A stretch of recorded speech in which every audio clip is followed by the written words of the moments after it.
Parang kailan lang ang alitan ng Vice President at Presidenteng si Bongbong Marcos Jr. na sagutin ang aligasyon tungkol sa confidential funds ng Office of the Vice President kung saan ito nagastos. Ang nasabing confidential funds, ito ay nauwi sa matinding giitan at malalim na imbestigasyon sa House of Representatives. Ganun pa man, biglang nagbago ang ihip ng hangin dahil ayon kay Pangulong Bongbong Marcos Jr. ay kanya na itong iniurong ang pag-imbestiga at hindi daw ito importante at mas tugunan lang ang iba pang problema ng ating bansa. Wala daw patutunguhan. Iyang problemang ito pakinggan ang panayam ni President BBM.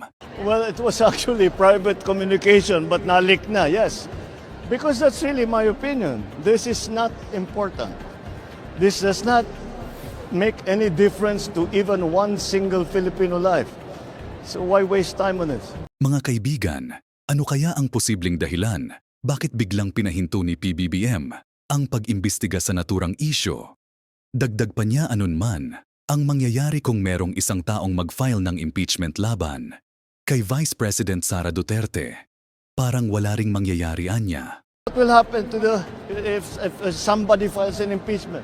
It will tie down the House, it will tie down the Senate, it will just take up all the time, and for what? For nothing. For nothing. None of this will help improve a single Filipino life. Kung ikaw ang tatanungin kaibigan, ano kaya ang posibleng dahilan ng kanyang paghinto sa pag-imbestiga o sa paghinto sa impeachment laban kay VP Sara Duterte? Ay comment mo lang ang iyong kasagutan sa comment section at nang basahin natin isa-isa lahat ng inyong saloobin. At kung bago ka pa lang sa aking buhay, ay wag nang mag-alinlangan mag-subscribe at i-like ang ating video. Hit mo na rin ang notification bell button for more videos.